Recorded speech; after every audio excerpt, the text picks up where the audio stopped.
All right, guys. Can you guys hear me?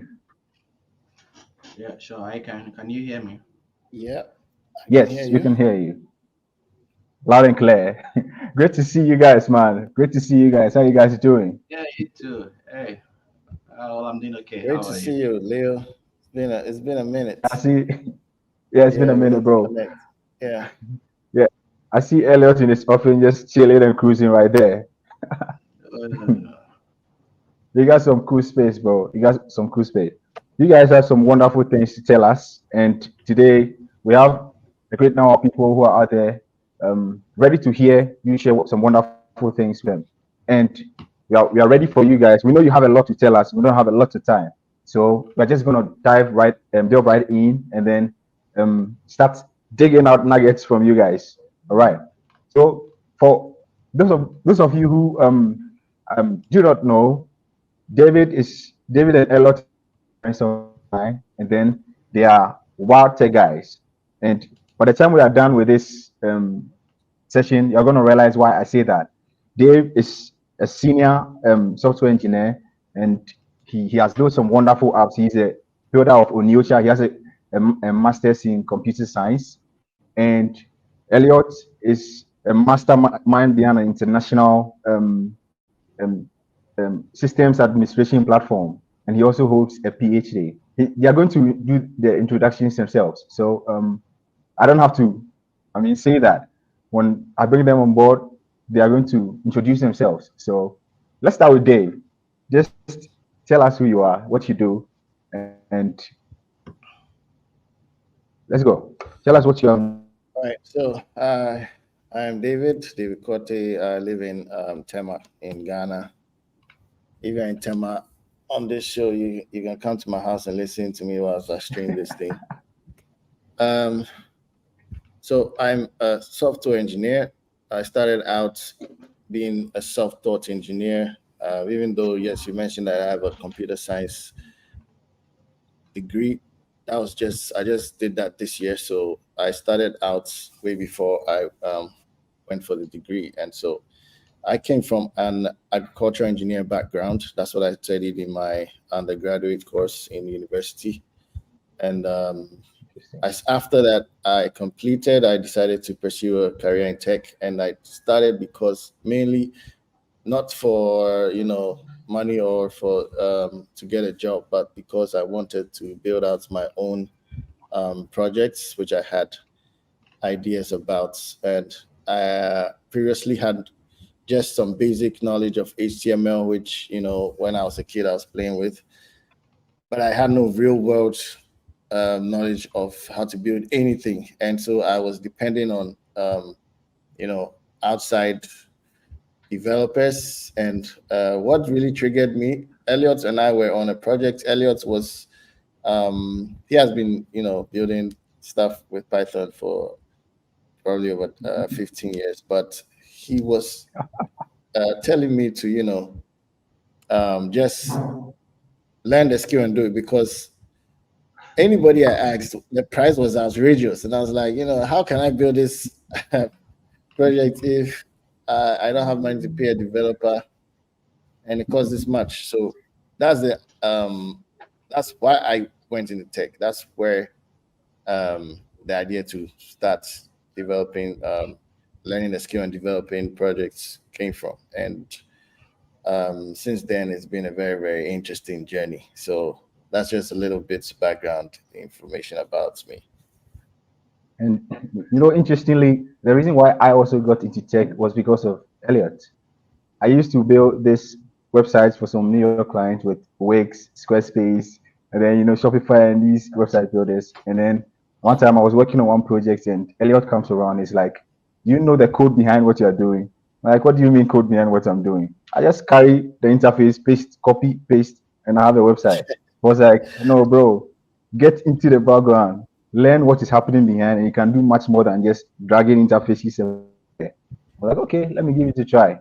So I just went in. My background is in materials engineering, not coding, and I'm making a lot of progress by the guidance that you guys are giving. So straight to the big man. Please tell us your background, Elliot. oh, Thanks. I guess that you guys owe me 10% of whatever you earn.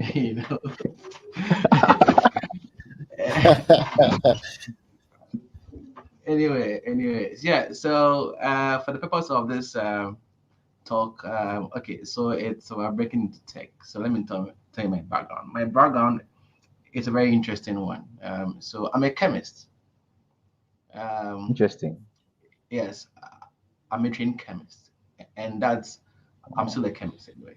So I have a first degree in chemistry, a master's in high performance computing, and I eventually got a PhD in computational chemistry. Don't be quick to wonder how are these linked and how is it linked to tech? Well, it's integrated. Okay, so yes, I have a BS in chemistry. The chemistry taught me how to think, how to pay attention to details, how to be meticulous. Yeah, And I went on to get a master's in high performance computing. They are closely related. This is because for scientific research, for high-end scientific research, it's a computation that pushes it. So for high-end research in chemistry, if you want to tow a discipline in chemistry called physical chemistry, all that you need is a blackboard and a computer, or a marker and a computer. So you compute, and that brings out what you That's call serious. scientific computing. So that's how come I got a master's in high performance computing. And then following that, I got a PhD in computational chemistry. So Wow.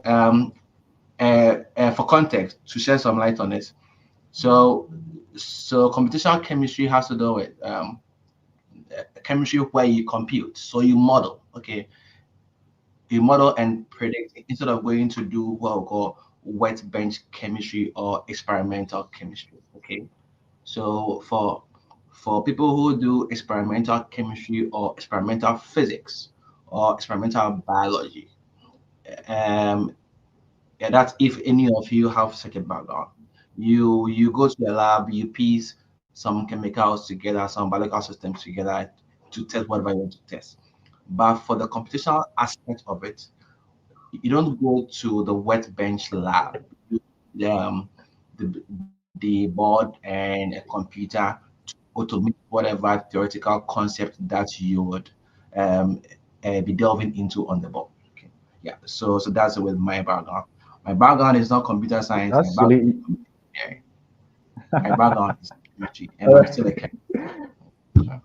All right, that's cool. So if I understand you guys, what you're saying is that Dave's background is in agricultural engineering to start with, and then your Yes. background was also in chemistry to start with. But as we're speaking today, you guys have built amazing apps which are scaled internationally, and you guys are doing very well in the tech field. Now, that brings me to my first question. I don't have a background in computer science, and many of us listening to you right now may not have background in computer science. Yet, we are interested in breaking into the field of tech. Do I really need a background in computer science? And not having it, what am I supposed to do to be able to get the edge over degree or not? What am I supposed to do? Anyone of you can Okay. go. Okay. All right. all right. So Dave. no, you don't. You don't need. Okay, so if you don't have a background in computer science or computer engineering, and that's fine. You know, Yeah, the university doesn't train you to give you a job. If you go through tertiary training in any institute, the university or any tertiary training teaches you how to think. Now, it would pick one aspect of the traits of life to use that to teach you how to reason. So, and one of them may be computer science, one of them may be computer engineering. Regardless, you don't necessarily need to have such a background if you want to go into tech. Like I told you, my first degree is chemistry. Okay, That's right. and interestingly, I had been programming and writing codes for scientific research way before I delved into what I would refer to as general purpose programming or development. By Okay. general purpose, I mean having to develop products for any other thing. Okay, like what? Like having to develop a platform that an enterprise solution that is a software as a service to handle other non-scientific stuff. So that's what I mean by general purpose Okay. the development. Okay, all right. So you don't necessarily need to have a background in that. Now, when you don't have a background in that, what you need is the interest. That is all. First is the interest and the zeal to carry on when it gets tough. So when you have the interest, what you need is a roadmap. To get the Okay. roadmap, you can either sign up for courses to do a bit of the research yourself. You have to do a little bit of the heavy lifting yourself by going online. You read around to find out what about tech interests you, and it will lead you to maybe sign up for a course. Or you could traditionally see someone who's already in the fraternity or already in their business Like you of guys. tech who would All hold your right. hand and show you their road or hold your hand and give you a roadmap. Okay. Okay. So if you get someone who would hold your hand and give you a roadmap, you are good to go. You'll realize that there's more to benefit from YouTube than funny videos. Serious. Okay, Dave. Yeah, so I that's what Elliot has said is everything that you need to know to start. If I get asked the question, do I need to have a background in tech to be able to get a job? The answer is yes, you actually do need a background in tech. But what That is the makes sense background in tech? actually. The background is that's to say you have to have you have to qualify for the job. To qualify for the job, you do have to have the background. And but the thing is, you can start creating a background if you don't already have one, right? And that is by Okay. learning, as Elio has said, acquiring the skill. Because when it boils down to it, um, the the job is about who can do it. All right. If you have a academic background in tech and you can't do it, there are a lot of guys who completed computer science degrees and can't do anything. I almost use Yeah. the S word, but they can't do. I use the A word. Anything. All right. And there are other self-taught developers who are doing a lot. So yes, you do need a background, but whether the background is an academic background or a self-learning process, which becomes your background, that's depending on you and where you are now. You don't have to let Mhm. a non-existent academic background stop you. You can start doing a Okay. background. Someone said Okay. that saying I was born into a poor background. That phrase is valid from age 0 to age 30. After age 30, you become the background. So I'm also using that to say you might not have a tech background academically, but then um, you can start now by learning, by doing, and by things that I believe we'll be talking about moving forward. All So right. the answer is Now yes, that, you need a background, but you should um, shows build the one. background, right? Yeah. Right. That's very interesting. Now we are in 2023. All right. We live in a very competitive tech age. As a matter of fact, as I speak to you, I know not less than 200 is like to say friends of mine. I'm not talking about people I know from afar. People who are very close to me trying to get into the field of tech. Okay. This is a very competitive tech age in which we have entered. See the perspective from which I'm coming from. I want to break into tech. I want to go the fastest possible route to be employable or to get a job. I don't want to go out there and be learning things and be wasting time. I'll go and learn this framework. I'll go and learn this course. I'll go and take that. And 3 years, and I'm still trying to be employable, get into the field of tech. Okay. The question I have for you guys is that one, you said I should start building a background, start working on it. But what do I study? Where do I study what I need to study? Okay. what frameworks do I need to learn? What technologies do I need to give attention to? And see from the perspective that I want the fastest possible time. I don't have any time to waste. I need to get there really quickly. And a lot of those who are listening to you are saying, even if I could do this in 1 week and be employable, bam, then I'll make my cash. All right. And yeah, so you guys should help me out. What should I be studying not to waste a lot of time? And yeah, I need cash, Okay, brothers. I need some cash. Put so some cash on my table. that's the real question.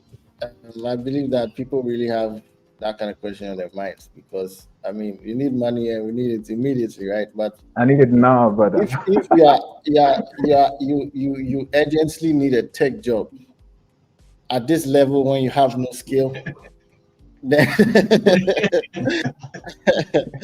you need to slow down a bit because Bro, it's bro, bro. There ain't no slowing down. well the thing is, as you said, the competition is um up there.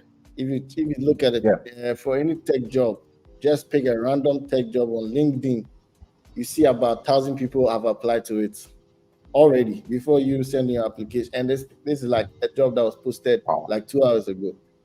So You're not kidding me. um, 2 hours ago, if about 1,000 people have two applied. hours ago and about 1,000 Yeah. people have applied to the job, that should let you know that the competition where you're standing, Man, there's you, a you just lot you of just made me people. feel like there's no hope in this game no more. There's a lot of hope because we'll come to that. Out of the 1,000 people, about 50% don't qualify. They they are the agents, people who need a tech job urgently. So the thing is, you need to take your time and build the skill. You have to Maybe. build the background. Yeah, Elliot, I think you want to say something.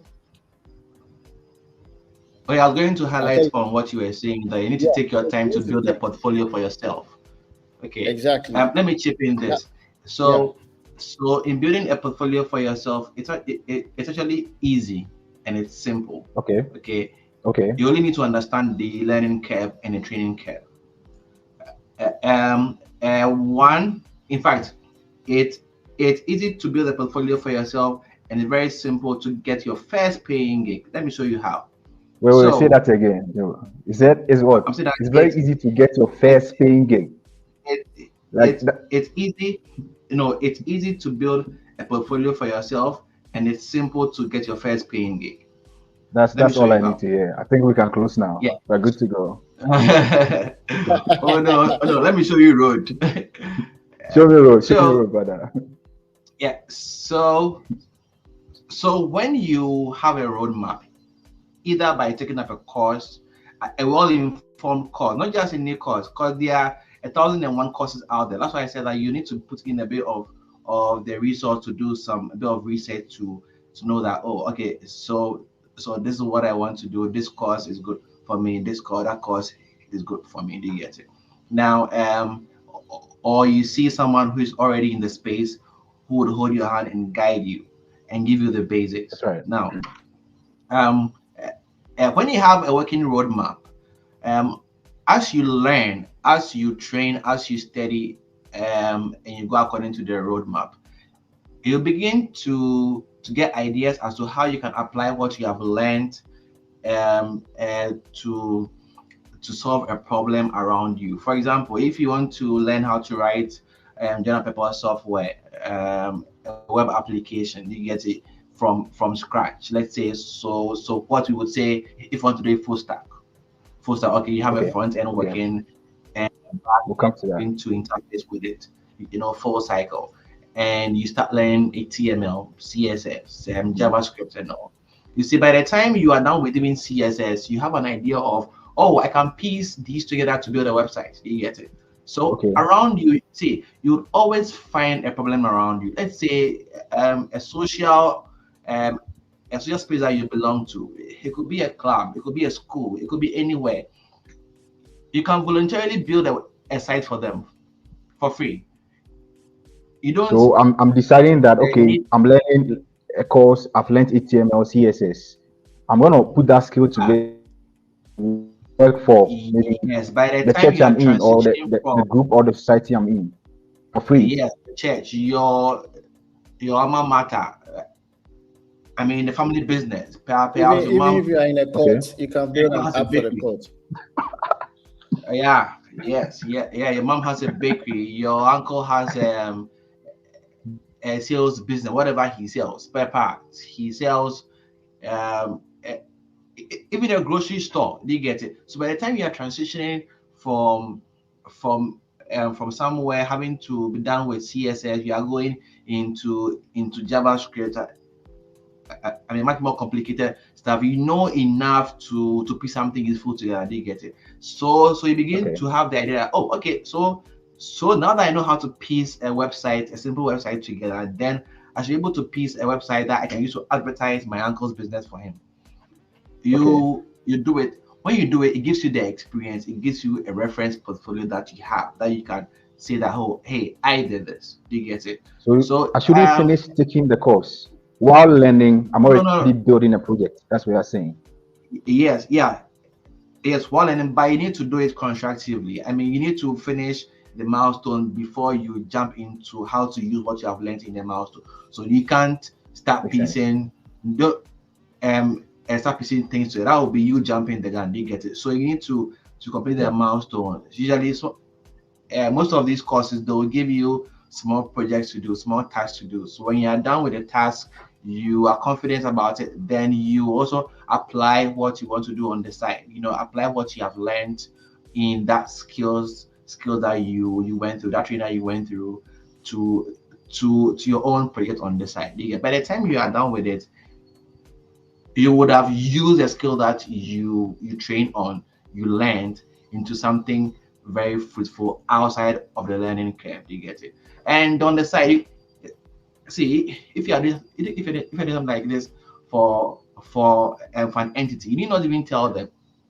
If you want to do it for your parents' business or your uncle's business, you don't need to even tell them that, hey, I'm doing your website. Please don't do, else they'll give you pressure when you haven't even finished studying the tools that you need to use for it to be a fully fledged functional, web application. You Makes can sense. just Yeah. keep it Makes sense. on the like a pet project. Okay, so like a pet project. So when you are done, then you present it that, hey, um I did this site for you, I mean, for free. People like free things, you get it. But Yeah. now there's a silver lining in there. It costs you time, it costs you energy, but you also learned it and you use it as a guinea pig. Okay.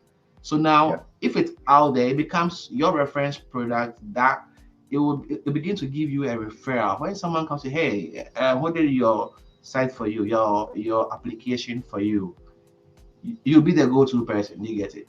That's right. Then that's how you get Yeah. your first paying gig. So the first one was your portfolio, which you did on the side to learn and also to benefit from it as as your portfolio through the work experience that you have. Then the Hmm. referral gives you your first paying gig. Yeah. That makes a So lot of that's when they sense. come to you That makes a lot and of then you sense. feel like, oh, you have a lot of experience. You've already been in the business. No, no, no, no, no. It has this simple strategy. That's Okay, all. just have to be smart. That makes a lot of sense. Thank you very much for that. Yeah. Now, I, we're gonna build while we are learning, but the thing that I really want to hone in now is that, okay, so what should I learn? Should I learn C programming? Should I go and learn C plus plus? Should I go and learn Python? Should I go and learn JavaScript? Should I go and learn Golang? Or there's So this that programming language called BrainFuck. I don't know. Um, should I go and learn that? You know, what should I focus on in this age, in this year, especially going into 2024? so I would Hey, say that first of all, when you say you want to come into tech, the question is why do you want to come into tech? Are you looking to do are you looking to build mobile apps? Maybe your passion is mobile apps. If you want to build mobile apps, then there are the kind of skills that you should acquire which are relevant now in the mobile app development space. If you want to build websites, then I'll ask you, do you want to build, do you want to be on the, are you artistic, first of all, right? There are some people who don't have any artistic gene in them. Those people okay. should not think about front end. If you want to Wow. contribute to web development, then you should think about back end. or you should think about DevOps. You should think of things that are not on the front end, because I So mean, if I if you don't have try, any design sense, I shouldn't even think about going into don't try front to end. do front end. Otherwise, you never break into tech. You might break into something else. But the front end is what everybody sees. All right. Even when you're on a job and there are bosses involved, and there's a problem that even comes from the back end, the front end is where the thing is showing its face, and that's where they'll start firing it from. So the front end is a very, very crucial place that if you're not um, cut out for it, don't don't doesn't mean that you can't go into tech. There's a back end which is a whole different world on its own. So Okay. where do you see yourself? Are you trying to build mobile apps, web apps, or you want to go into system software? They are very, very different places.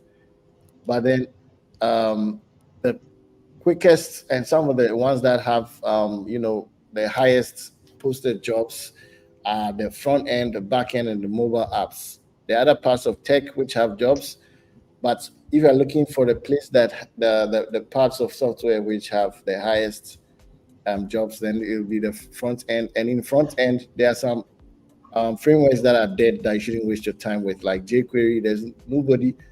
There's no relevant job post that's looking for someone who does jQuery now.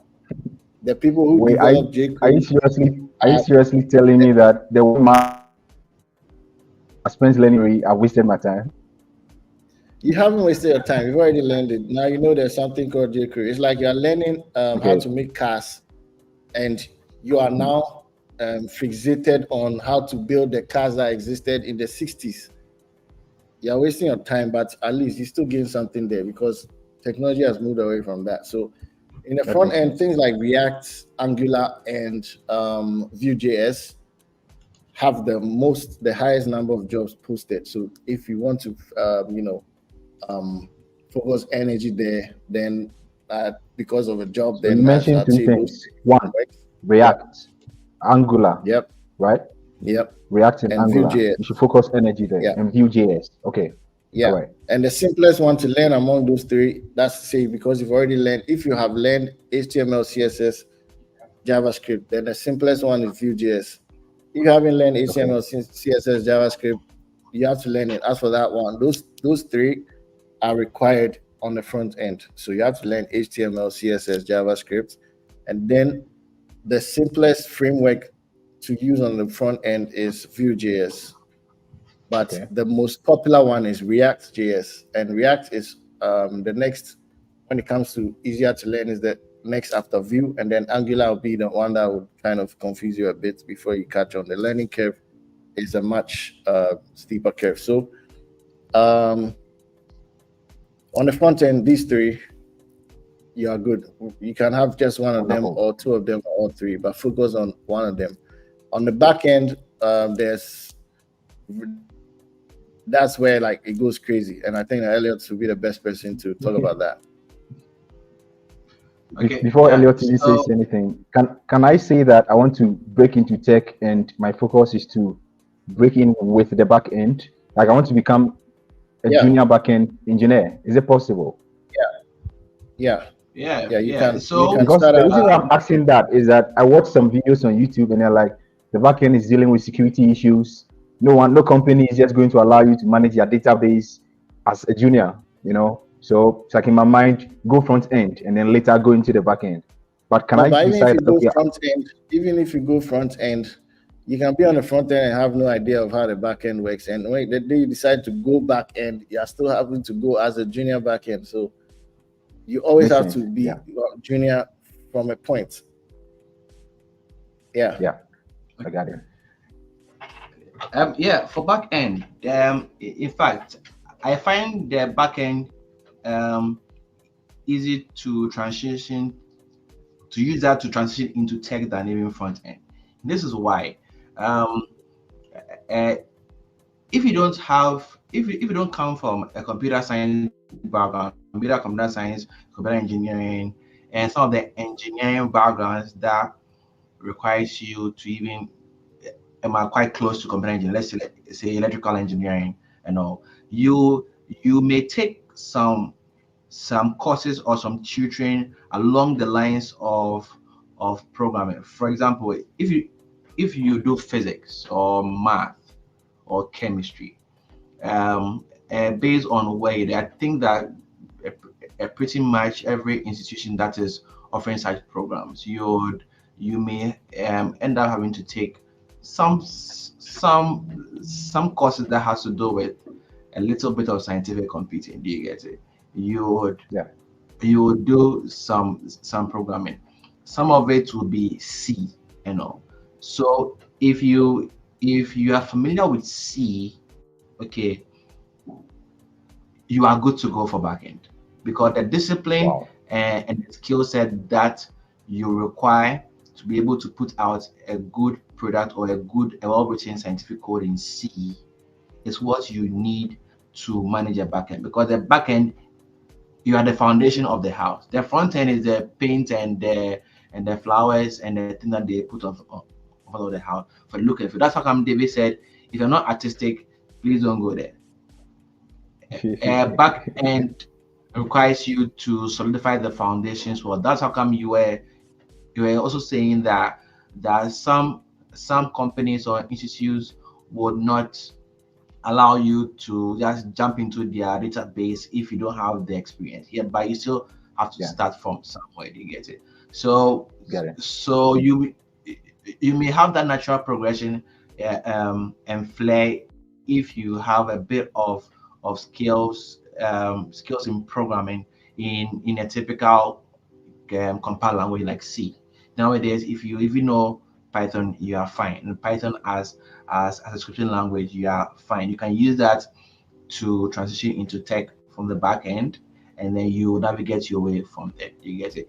Then, Yeah. if you enjoy it so much in a big corporation, that's where they call it DevOps. I'm not saying they call the backend DevOps, but they decouple it. They decouple the management of the implementation and the piece together of the Okay. implementation as development ops. You get it. But that's for the big corporations, for Okay. small size entities that can't afford that, the back end person does the work of both the back end and DevOps, and that's good. If you do both, then um, you can use that to jump onto your next big thing as a DevOps the person, or even focus on Okay. only back end. You get, yeah. That makes a lot of So sense. there is, Yeah, so let's because So be now, I see that there's a question that um, someone is asking about the specialization for a tech comma without artistic skill. mhm, So I would say that um, if you don't have artistic skill, then one of the things don't you don't need to waste time to learn a language first, like JavaScript as your first language, because apart from JavaScript being heavily used on the front end, it is even more complex than a backend language like Python. Python has simpler syntax, is more beginner friendly, so you are even better off. I would recommend you to start with Python as your first language. Python is widely used; it's a general purpose language, and is widely used mhm, in the backend from small to mid to large size companies. Another language you might be happy to start with that is also beginner friendly is Ruby. Ruby even has more okay. simpler syntax than Python. So these two languages are heavily used on the back end, and there's a lot of job roles for them. So if you're not Okay. artistic, I would say focus on the back end and focus on a language. Start with a language like Python, just to get the basics, and then you might see where your interest leads you. There's Java, there's C++, but in terms of the Okay. number of jobs out there which are beginner friendly, jobs that are beginner friendly, Okay. you rarely find a C or C++ job that's beginner friendly. But then Python, Ruby on Rails, you find a lot of them. So focus your energy on that if you're not artistic. Okay. Yeah. That makes a lot of Okay. sense. But now, Let you me chip guys are in talking this. about a lot of program. Okay, sure, sure. Go ahead. So from the same question, um, I, if you are new to the space, okay, you wouldn't up until you have experience the entire space, the entire workspace, a tech space, the entire developmental tech space. You may not know what suits you well. You may also not necessarily even know that you're artistic or not. You get it. So it's best to taste it. That's how come you need a roadmap. You need a plan. The plan is a roadmap. If you don't get a roadmap, see, you will learn a lot of things in silos and in isolation, and it wouldn't benefit you. Okay. So you need a Yeah. roadmap to go through the entire cycle from the basics being the front end to the back end. When you are done, you would then be able to identify which side fits you well, which side you enjoy most. You may not be artistic, but you may enjoy front end, and then you find the interest there. And who knows, you do very well there. The thing is that the reason why we say if you're not artistic, don't go there, because say somebody who's coming from a design angle, someone has a background in communication design, or somebody has been doing designs and all, like using even simple old tools like Corel Draw. Someone has been using Okay. Photoshop to make designs. The person is That's right. artistic, or the person has some artistic flair and some experience. So such a person, you will do well in front end, because front end is about the look and feel, how the end product looks and feels like. You get it? Much compared to the back end that has to do with the engine and the controls of how the entire machinery works. You get, so you need to go through the full cycle, then you'll be able to identify. But if you are coming from an art background, if you already do design, it will be easier for you, very easy for you to deal with front end before you jump into back end to get into the space. Who knows? You may That even makes a lot enjoy of back sense. end eventually than front end. All right. Okay. That makes a lot of sense. So you guys are talking about a lot of coding, C languages, and what to go into, what not to go into. Let's say I'm someone who does not like coding at all. I don't even want to touch a programming language. The syntax is too complex. It makes me go crazy. But I still want to go into tech. Must I necessarily know how to code or know some programming language before I can get a tech job that pays No, well, not at that all. Not pays at well, all. that pays well, that pays well? I'm talking Not at about all. cash, No, right? not at Still, all. I still, not need at to all. understand the space. You need to understand the space. Do you get it? So let me go through a few roles, and I'll throw it to David. So in the tech space, there are a number of roles there. So there's who they call the software developer, there is the software engineer, there is a technical writer who does what we call documentation. There are also people who do testing, and there Okay. are people who do what we call Scrum, who would prepare what has to be done from an Hmm. informed point of view, and then lay out the task that okay, so this period we are targeting this is the goal. Now, if i- i- if you don't have a coding background, but you still want to go into the tech space with an interest, then I would say look at something like Scrum. Um, look at something like testing. So testing, there are some tools that would require you to write a bit of code, but they are quite very easy and straightforward. So you wouldn't necessarily need to come up with the best algorithm to get a solution to a problem. They are quite straightforward from from from what knowing how success looks like. Okay. In any case, as someone who codes, you rise up the ladder and the ranks and go up to a point where you don't code anymore. Okay, so that's where you begin Okay. to identify the difference between a software engineer and a software developer. The software engineer does not necessarily need to code. He or she needs to understand the problem, break it down for the developers to implement their solution to their problem. Hmm. And that engineer would work with a scrum master. Okay, Okay. so you may even get some engineers that know have an idea of how to code, but they don't code as super as the developers. No, they need to Okay. Maybe I just should be become an engineer because how, this coding thing is not easy.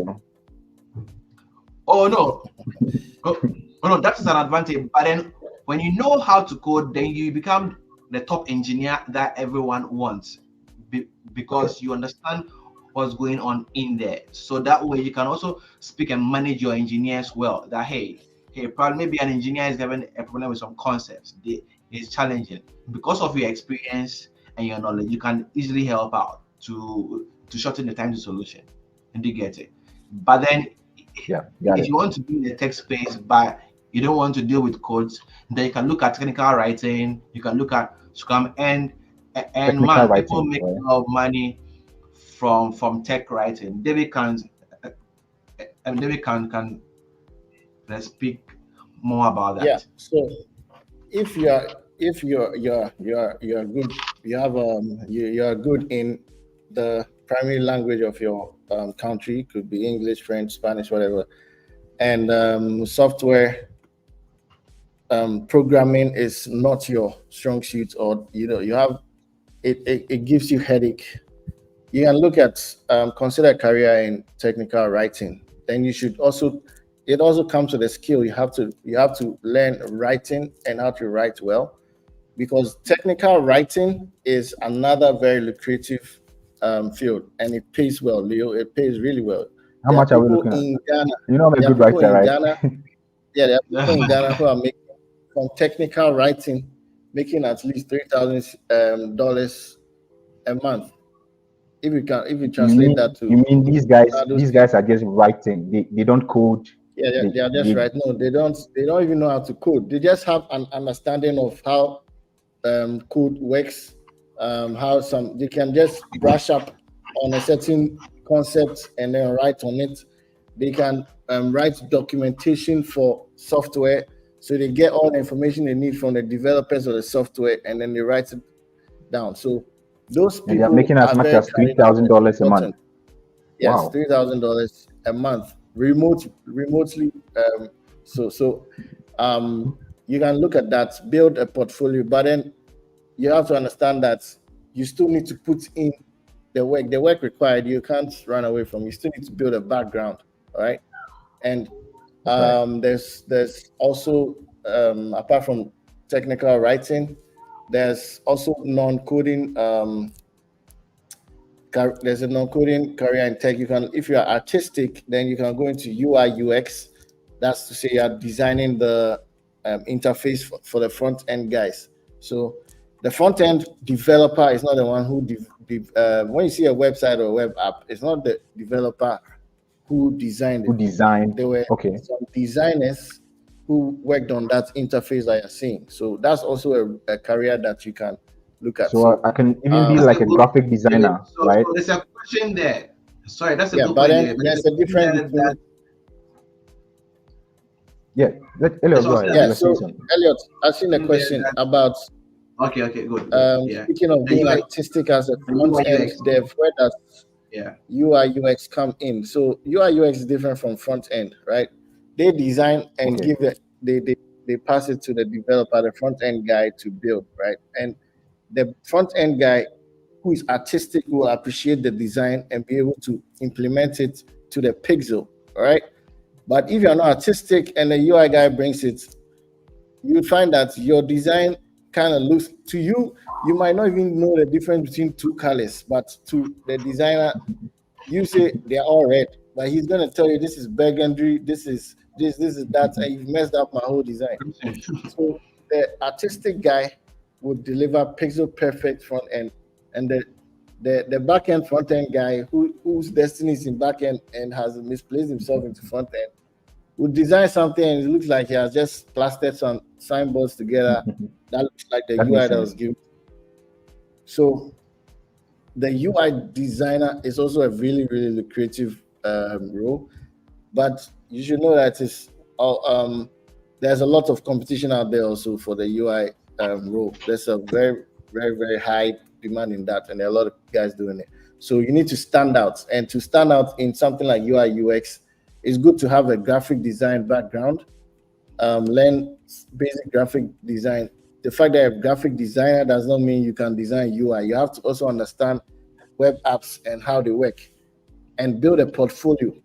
And in building a portfolio, don't just focus on those flashy designs. You may be seeing on LinkedIn people posting their UI of some social app. Easy, those things are easy. Go for the very, very technical UI designs that would really show that this guy understands complex structure of web apps. Like build a We may have to come to configuration. you to show us, what exactly the technical I'm not a UI. I've done some architecture UI, but that's not my strong suit. But expertise. yeah, you can think of building UI for a configuration page for configuring a server. That's a UI. It was those interfaces need to be built to. We need people for those, but it's not as easy as designing some um, flashy, cards on the screen. So look That's for right. challenging tasks, UI tasks, and do them. And those things will make you stand out among that competition. So there's many, many, many roles in tech that don't need software. There's also, as Elliot said, the Scrum Master who's managing the project. And if you're a marketer, right, you can go into tech sales, selling software, marketing for tech companies. You can Yeah, run if your you know how mouth to and talk. people pull out money from their pocket. Yeah. So That's right. there's That makes a lot of sense.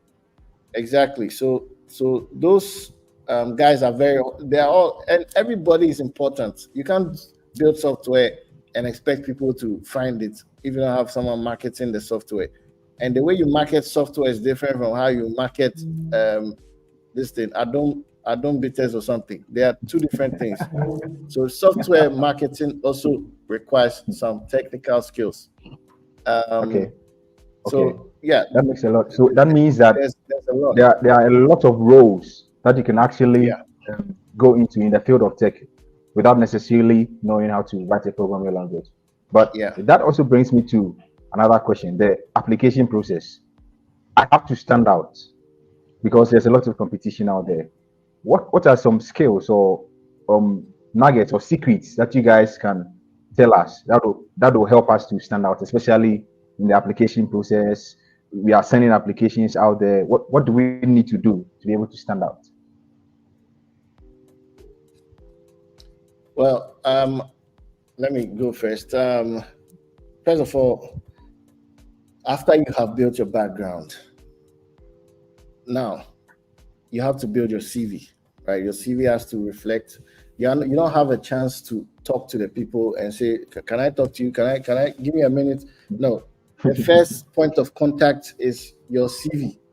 That's what they Your will use to resume. build the Okay. idea. Yeah, your resume. In America, they say resume. In some other places, we say CV. There's some technical difference, but let's use both of them interchangeably. Yeah. So, building your resume should. There's also what you need to do because to tell you the truth, the recruiters out there are not reading. As I told you, there's thousands of applications per job. There's no recruiter going through 1,000 CVs to sieve them out. Now, there's software for that. So the recruiters use software to sieve out the CVs that don't match up with the job.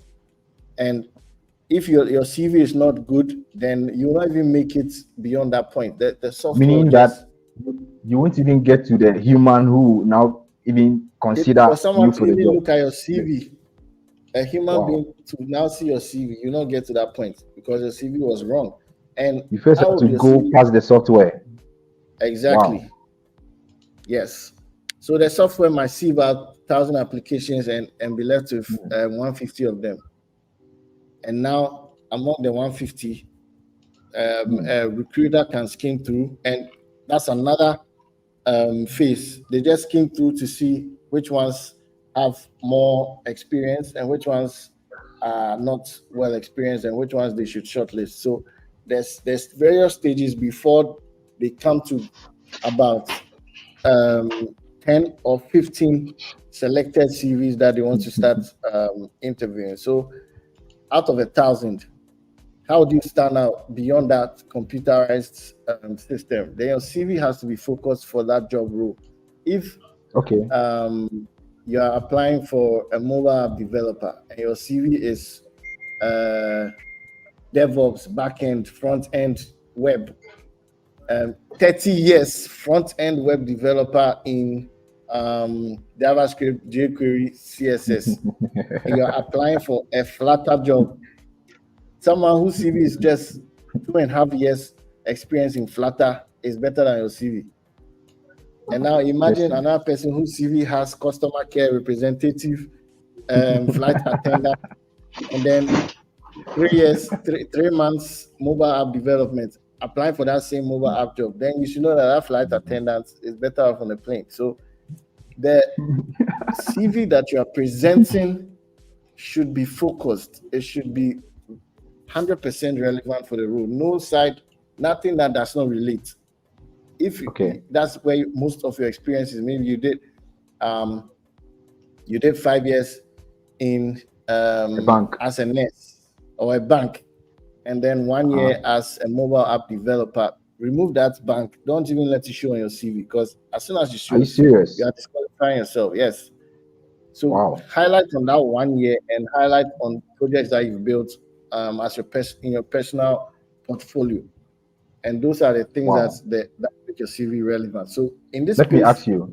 This question is like very personal. Okay, I have a background in graphic design. Or many of us who are watching probably have a background in graphic design. And let's say I want to go into front-end development. Shouldn't I make that background show, since it could be relevant for a front-end role? It's not relevant for a front-end role. But graphic design and front-end don't have, the only thing they have in common is a graphic design stuff, and a front-end guy builds designs, right? But they are not. You just messed up my CV. Consider the skill required, right? You have to sell yourself and let them see that you have the skill required. Which of the skills in graphic design, apart from having an artistic mind, passes across to front end? And having an artistic mind is not a job experience. You can't say I have 5 years experience in artistic mindset. So that background in graphic design is not relevant to your front end role. It's relevant for a UI role. Even with UI, there are some companies that have a strong, because sometimes graphic designers mess up UI. They look for beauty than functionality. So even with UI, you should be careful how you project that to your graphic design background. So if you have a graphic design experience on your CV for a front-end role, please take it off. It's irrelevant and it's going to make you lose points. Yeah. Okay. That makes a lot of sense. Elliot, you got something to say to that? Not really. David has said it all, so so that's fine. Yeah. So apart from the CV, there's LinkedIn. You should build a strong LinkedIn presence, and most of the gigs I've had are from LinkedIn, and I applied the other 1,000 people. Yeah. So your CV and your LinkedIn profile should be like direct replicas of each. Your LinkedIn should show what's on your CV, and your CV should show what's on your LinkedIn. Your application process, you've had gigs from LinkedIn before, and among the thousands of people who sent applications for that, you were chosen out of the lot. So the question: how many applications have you sent for a particular role? This part is not on my CV, because if I tell you how many times I've applied for jobs on LinkedIn, I'm sure half of your audience will drop off. I've applied, I can't count, probably more than 1,000 jobs. Like, I guess if I'm at the place where I want to get a gig, so far as I've not got it, I keep applying. And so if I've applied for 100 or 200 jobs and I feel like I'm tired, it means I'm lazy or I'm not serious? Well, I would say maybe you are lazy. I'll just say you are giving up. You are giving up, right? And you shouldn't give up, because if you are stopping, what are you going to stop to do? You're going back to the bank? No. You should keep applying till you get it. And here's the thing. When I started out, I before I got my first gig, I applied for about 200 and something. I counted them, and in 200 and something, one company from Jordan picked me. So that was my first gig, and I felt like that was my first LinkedIn gig, and I felt like Okay. I think that I felt a very strong sense of confidence in myself in applying on jobs on LinkedIn. That boosted my confidence. So that's what made me know that yes, LinkedIn jobs you can really get it even if you're in Ghana. So the thing is, your CV should be relevant, your LinkedIn should be relevant, and not just to the role. I mean, not just to that position like front end, but to the specific role that is rolling out. So there can be two front end um, roles from two different companies, but using the same CV for both might not be a good idea. That means that you should tailor your there are a lot of tools to help you do that. Chat GPT can be a starting point, but you should tailor your CV to the individual. And when I started doing that, the number of times I applied before I get to an interview phase reduced drastically. So you should make your CV relevant to the position and also to the specific role from that company. If you are looking for front end with React and you are applying with front end with jQuery and Vue.js, you not make it as someone who is also applying like 20 people who have React backgrounds who are applying for that same role. So Okay. make it relevant to the finest detail. That's what I'll That say. makes a lot of sense. And keep That makes a lot applying. of sense. Okay. That makes a lot of sense. Thank you. Now, if now Let I'm me able to stand out. chip in. Let me chip in there before you continue with the Sure. next lesson.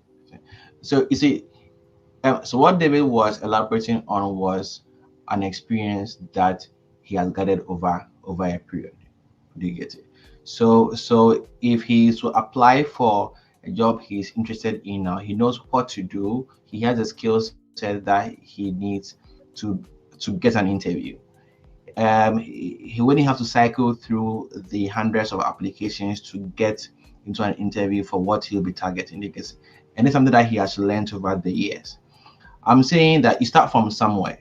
You would so the experience will teach you a lot of things, and now he knows how to tailor a CV to suit a particular uh, a job in the market. So people Oh, reach me and I relay them to David to structure their CV for them.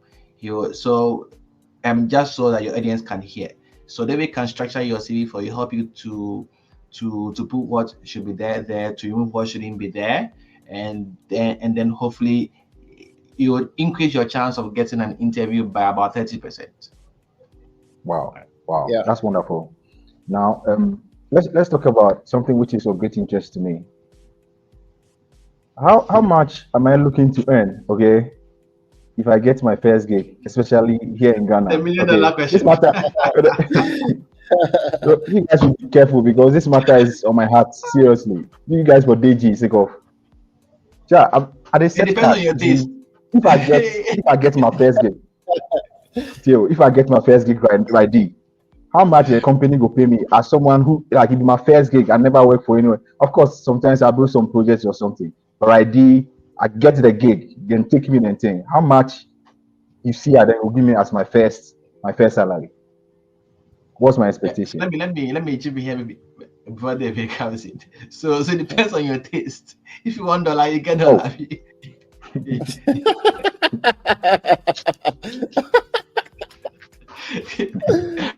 Really, just on the side. So it depends on the strength of the company and the makeup of the company. If it's a small local company, for entry level, you shouldn't expect anything beyond 5,000 CVs. Even and that's with wait, entry level with about 1 or 2 years experience. Okay, so you mean here in so Ghana? If so let's say if I'm here in yeah, Ghana, okay, yes, that sounds yes, small, oh, like it's yes. small. For Oh. software engineering role, yeah. Hold on, but you see, you can't compare. You can't look at Ghana and compare it with a country where the economy is like 10 times the strength of Ghana. Do you get it? So Makes so sense. so entry level, you be getting something around 5,000 seats, which should be fair. Somewhere mid-level to senior, then you are heading towards 10,000 cities per month as your net. Okay, I know go but apply then for any you can Ghana still job. be here, but I also need the Okay, experience to be able to apply for the foreign job. Yeah. okay, I hear The you. experience and the portfolio. Okay, so you need to start from somewhere. At times to jump higher, you have to squat. Okay, if you don't squat, you can't jump high to make the shot that you want to make. Okay, Okay, so when you that have makes that sense. experience, then you can begin to target the multinationals. I'm not saying that right from learning and having to build a portfolio for yourself with some bit of experience, you shouldn't. No, you can. In fact, if you feel that you are at a junior level and you see a senior role, I'll tell you to apply for it. You don't lose anything if you apply, unless you need to pay to apply. But if you apply for it, if you apply for it, who knows? They may see something that is good about you and give you an interview. Do you get it? It it it also boosts your confidence and give you some experience that you can use to move up to your next the your next role on the ladder. Okay. So you need to start from somewhere, and then you navigate your way through. In fact, in the same fraternity, you get people having to even give you relays and some referrals from some opening coming from somewhere. Do you get it? Yeah. So that's it. Makes a lot of sense. Yo, Dave, what do you have to say Yeah. about my money? Please don't mess up my First money of for me. all, I just want to point out something Elliot said. He mentioned it, he said unless you have to pay to apply, but that was just an example he was giving. No, you never have to pay to apply for a job. If there's a Yeah. job that says pay money and apply, it's a scam. Oh, So avoid it. I just wanted to It's put a out scam. Avoid that. it. Avoid it. Avoid it. Yeah. But as an entry person, I'll say that take your mind off money. Don't think about how much you earn because the it's a very rare thing for a company to employ you when on your CV you don't have any work experience. You only have learning Yeah. experience. Yeah. So to get that first gig, you don't think about money. Money should not be one of the things on your mind. Money At will all. definitely be paid to you, but you should think of using that experience that to build up your portfolio and your background on your CV. So the fact that we are saying 5,000 CDs, and he said not more than that means that it could be less. If someone is bringing you 3,000 CDs a month for a junior role in Ghana, I think that it makes sense to take that role. If it's an in-person role, well, 3,000 CDs going in person, it kind of locks you up. But consider your where you Things. are and if you can use that because once you have your first role, build experience on real world hands-on projects and use Project. that to as leverage for new applications. So stay there for at least 6 years. So if whatever they are paying, I mean at least 6 months, not 6 years, sorry. Stay there for at least 6 months to build for 6 years, 3,000 cities a month. Please, I didn't say that. Yeah. So um stay there, collect the nuggets that you can collect, use that as your stepping stone to apply for the next jobs. So don't look for money. In my first role, I was not looking for money. I was just applying because I wanted real world experience, where I can use my skills. And well, by some fifth or 10 of events, the first role was paying $650 because it was a remote role Wow. from outside. And Okay. That's even though I cool. was not looking for money, that was something that amount of money really helped me, and I was able to use that to do whatever I wanted.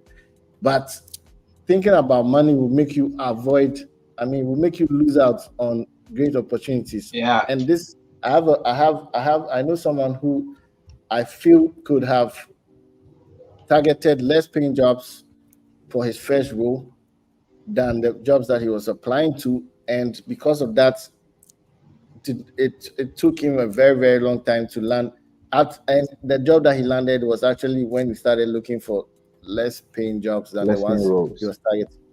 Yeah, I mean That makes a lot of you can't sense. You can't come with zero work experience in the field and expect to be making a certain amount of money All that money. from Superman, scratch. Like you need to be rich immediately. developer. That's not how it works. No.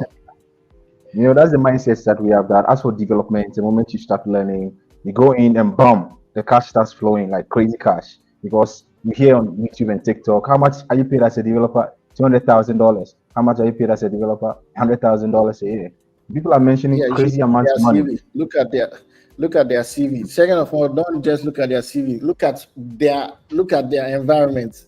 Are they talking from Ghana or they're once you're in Ghana, before a company reaches out to say, I would employ someone in Africa, West Africa, Ghana, Accra, then they have done some research to know, just as you know that if you want cheap labor, you get some in India or Yes, China. India has If very you cheap want, labor. Yes, yes, that's how in the West, they also know that if you want labor that's cheaper than what is on the market here, you get some in Africa. And the difference is that we have in Africa, we've built a very strong reputation that our code is more quality than the ones from India on average.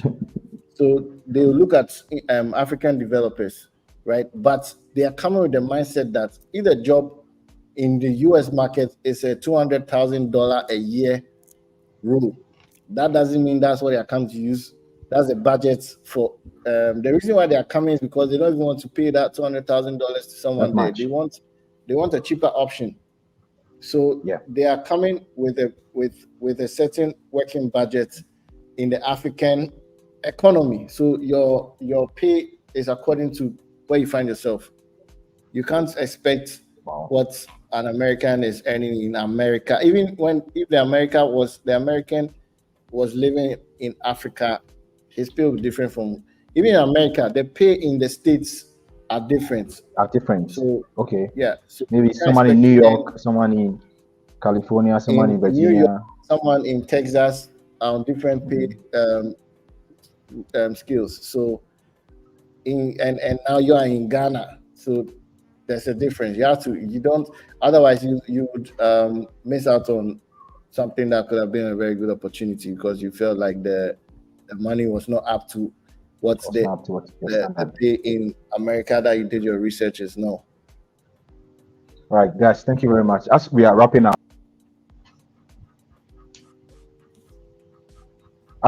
there's something I want to point to. Do you guys have any platform, either your own platform or any other place that you can point us to that you want to learn this, go here if you want to learn that? Do you have any mentorship sessions that you are holding that we can reach out to you if you need any advice or any help? Because you guys are working in the real world, all right? We are students, we are learning, we want to break into the field. But then you guys are in the industry. What is your development process? We need to know all that. How do you start? Okay, we're about to create an app. We create the files, we get to the place, we test, we deploy. How does all that work? And do you have any platform that you can make known to us that we can come to you for help or knowledge if we need it? Yes, I do have. You can reach out to me for any question you have. I'm very open. I can share my email address is quads David Quartz David at gmail.com. So you can reach out to me and ask me any question um, that you may have. I have mentored a number of people who came out from non-tech backgrounds and now have real world roles. Probably about 10 of them have come from zero tech background to secure roles from Ghana and Nigeria, especially, right? I mean, they are in Ghana and Nigeria, especially. I have a Telegram group with about 1,000 people that I teach tech stuff to for free, HTML, CSS, Wow. basic stuff. Yeah, but Okay. then um, if you want like proper training and all that, which would require a certain kind of fixed schedule, then I can do that one for free. I can teach you that. Elliot can handle the back end, but that would be at a cost. But if you want the free stuff, then you can join the Telegram page or email me or something. Yeah. Please give us your email again. It's QUARTZ. Why don't you type it in a chat? Okay. Yeah, let me type that. Type yours. QRATZ. Right, yeah. tzdavid@gmail.com. Wonderful. Guys, you've really if there's anything I'll say I've learned, you guys have made me know what happens in the real world. We see sometimes we have expectations that are not even real. We don't even know what happens in the real world, how harsh it is out there, and we have expectations that the moment I'm done with this course, I'm in and I'm making all the money in the world. But you guys have broken it down for us. We now know what to do. Of course, this is just like a generic session. You're definitely going to have sessions where we can go more into the technical stuff, what to learn, which platform to use. We're going to do all that. But at least just for this session alone, I've learned so much that don't have unreal expectations. If you want to break into the field, take it one step at a time. Get to the platform while you are learning, build your projects. As you are building your projects, by the time you are done building a project, you want to get your first gig, don't rush for some huge money. If you get it, fine, but if you don't get it, the little you are As getting, Elliot said, use that start by building for your friends and family and community. exactly. And Yeah, then you should. from Um, sorry. Oh, sorry. Yeah. So when Leo was introducing me, he said, "I built a multinational platform. In fact, the SaaS system that I built from scratch. I handled the entire software development cycle, both front end and back end. But I don't like front end. Front end, I'll give you a very good functioning front end, but the look and feel, it's really funny. So someone else came in to do a better front end to couple it with it, and I did that as a portfolio for myself for free. You get, and amount of gigs that I've used that to get is, if I tell you, it's just what somebody would say, it's mind blowing. It's just so wonderful, and it's about how I market it. By virtue of what I also do on the side, I don't put myself out there in the public domain just like that. Okay. However, that makes sense. you want to reach me, I'll put my email there. We can talk about back end. If you have anything to discuss outside of this general purpose, say software development, that too we can talk about it, because I do a lot of scientific development, and that's where I make money out of. I do a lot of scientific development, Okay. not the web applications. Yeah, I do that on the side as well. Mostly some governmental and all. So I'll put my email there in the chat. You can email me privately, and then or email. So if you reach David, you reach me. If you reach me, you reach David, and then we can take things from there. I'm always happy to help you out and to mentor you to navigate the domain. Okay. All right, guys. I think it's time for us to wrap up, and we've learned a lot. There are a few questions in the chat box, but we'll definitely handle them in our next session. We've gone way beyond time. Now, for those who have been waiting for our Women in Tech session, that's going to happen right next week, Saturday. We're going to have our women from all around Africa. They are going to talk to us about their journey, the challenges they face, the struggles, the things they've learned. And that is going to happen right on this channel. If you've not subscribed already, you know what to do. Hit that subscribe button and then click on that notification bell so that when it's time, you're going to receive notifications in your phone. All right. With that said, guys, thank you for coming. Like Elliot said, like David said, if you need to reach any of them, if you reach me, you'll be able to get to any of them. Thank you guys for watching. And If you reach till we Leo, meet you again, reach it first. Okay. yes, till we All meet right. again. Happy coding, guys. Thank you for coming. Thank you for coming. All right. Thank you, Leo. All right. You're welcome. Hey, Brother. thanks for having me. Do have a You're welcome, nice brother. day. Thank you. All right.